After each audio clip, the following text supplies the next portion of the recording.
बिस्मिल्लाहिर्रहमानिर्रहीम। अस्सलाम वालेकुम। मुगलाई चिकन की रेसिपी आज आपके साथ मैं शेयर करने जा रही हूँ। इसमें हम बनाएंगे चिकन बर्रा। बहुत ही टेस्टी, बहुत ही मज़ेदार ये वाला चिकन बन के तैयार होता है। पानी के बगैर बनाएंगे फिर भी इतना नरम और इतना सॉफ्ट बन के तैयार होगा। बिल्कुल रेस्टोरेंट स्टाइल चिकन बनेगा, लेकिन स्पाइसेस जो हम इसमें डालेंगे ना उनका आपने बहुत ख़ास ख्याल रखना है। जो स्पाइसेस यूज़ हो रहे हैं वही इस्तेमाल करेंगे ना तो आपको सही टेस्ट मिलेगा। तो चलें शुरू करते हैं अपनी आज की रेसिपी। इससे पहले अगर आप मेरे चैनल पे बिल्कुल न्यू हैं और फर्स्ट टाइम देख रहे हैं तो प्लीज़ चैनल को सब्सक्राइब, लाइक और शेयर ज़रूर करें और कमेंट्स में बताएं कि आपको मेरी रेसिपीज़ कैसी लग रही हैं। और अगर रेसिपीज़ अच्छी लगें तो उन्हें अपनी फैमिली एंड फ्रेंड्स में ज़रूर शेयर करें। आज का चिकन बनाने के लिए मैंने बोन्स के साथ चिकन लिया है और इस तरह के जो पीसेस हैं इनमें चिकन हम बनाएंगे। लेग जो है इसमें कट्स लगा लिए हैं ताकि अंदर तक चिकन पक जाए और मसाला भी इसमें अंदर तक रच बस जाए। अब इस चिकन को सबसे पहले हमने एक दो चीज़ों के साथ मैरिनेट करके रखना है, जिसके साथ चिकन बहुत ही सॉफ्ट, टेंडर और जूसी बन के तैयार होगा। तो मैंने इसमें हाफ़ टी स्पून नमक का डाला है। फिर इसमें डालेंगे 1 टेबलस्पून भर के लहसुन अदरक का पेस्ट और इसके बाद मैंने इसमें विनेगर डाला है 2 टेबलस्पून के करीब। विनेगर की जगह आप लेमन का भी इस्तेमाल कर सकते हैं, तो मैंने इसमें विनेगर यूज़ किया है। ये सारी चीज़ें अच्छे तरीके से इसमें मिक्स करेंगे और मिक्स करने के बाद इसको हम कुछ देर के लिए रेस्ट पे रखेंगे। इन सब चीज़ों का एक तो अरोमा और टेस्ट इसमें आएगा, दूसरा चिकन हमारा बहुत ही सॉफ्ट, टेंडर और जूसी बन के तैयार होगा। तो अब इसे अच्छे तरीके से मिक्स कर दिए। इसके बाद इसको हम कवर कर देंगे और रेस्ट पे रखेंगे। अब इस चिकन को बनाने के लिए एक ख़ास मसाला जो है वो हम तैयार करेंगे, जो इसकी नेक्स्ट मैरिनेशन के काम आएगा।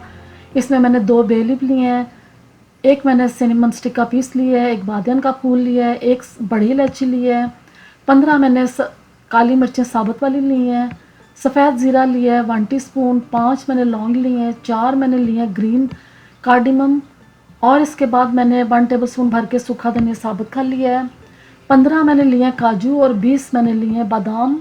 इन सब चीज़ों को हमने बहुत अच्छे तरीके से पीस लेना है, इनका एक पाउडर सा बना के तैयार करना है, जिसके साथ हम चिकन की मैरिनेशन करेंगे। ये जो मसाले हम इस्तेमाल कर रहे हैं इसकी मैरिनेशन में इसी का टेस्ट, इन्हीं का अरोमा और फ्लेवर जो है वो चिकन में आएगा और इसी के साथ ही चिकन हमारा बहुत शानदार बनेगा। तो इसीलिए आपने स्पाइसेस का बहुत ख़ास ख्याल रखना है, इन्हीं को इस्तेमाल करना है। अब मसाले को मैंने बहुत अच्छे तरीके से पीस लिया, तो इसको एक प्लेट में ट्रांसफ़र कर देंगे। इसके बाद एक बाउल में मैंने दही लिया है 2 कप भर के। दही को पहले अच्छे तरीके से हमने मिक्स करना है और मिक्स करने के बाद ये जो मसाला हमने अभी बना के रखा है ना, ये सारा मसाला इसमें डाल देंगे। और मसाला डालने के बाद पहले इसको हमने दही में मिक्स करना है और जब मसाला मिक्स हो जाएगा, क्योंकि ये बहुत ही ख़ास मसाला है, इसको हम पहले मिक्स करेंगे और मसाला जब मिक्स हो जाएगा तो फिर इस दही को हमने जो चिकन पहले हमने मैरिनेट करके रखा था ना उसमें ये सारा दही डाल देंगे। दही डालने के बाद इस सारे दही को हमने चिकन के ऊपर अप्लाई कर देना है हाथ से। बहुत अच्छे तरीके से आपने एक एक पीस को जो दही है ना ये मसाले वाला ये सारा लगा देना है। इससे चिकन के अंदर जो अरोमा और जो टेस्ट आएगा ना इस मसाले का वो बहुत ही शानदार आएगा।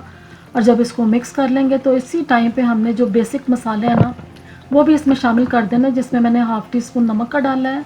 हाफ़ टी स्पून मैंने पहले डाल दिया था, इसीलिए मैं अभी हाफ़ टी स्पून यूज़ करूँगी। रेड चिली पाउडर मैंने डाली है इसमें 1 टीस्पून, हाफ़ टी स्पून मैंने हल्दी का डाला और 1 टीस्पून इसमें डाली है कसूरी मेथी। अब इन सब स्पाइसेस को हमने बहुत अच्छे तरीके से मिक्स कर देना है, चिकन के ऊपर अप्लाई कर देना है। एक एक पीस को हमने लगाना है ताकि हर पीस में जो मसाले का टेस्ट है वो आए। इस टाइम पे अब इसमें मैं क्रीम डाल रही हूँ, हैवी व्हिपिंग क्रीम है ये, मैं इसमें हाफ़ कप डाल रही हूँ। आप कोई सी भी क्रीम इसमें यूज़ कर सकते हैं, दूध के ऊपर जो मलाई आई हुई है वो भी इसमें इस्तेमाल कर सकते हैं। तो क्रीम डाल के इसको मैंने मिक्स किया है और अब इसको हम कर देंगे कवर और इसको हम 2 घंटे का रेस्ट देंगे। और अगर आपके घर में कोई दावत हो और ये वाला चिकन आप बनाना चाहें ना तो आपने इसको एक रात पहले मैरिनेट करके रखना है। नेक्स्ट डे आपने इसकी कुकिंग स्टार्ट करनी है, फिर तो ये बहुत ही कमाल का बन के तैयार होगा।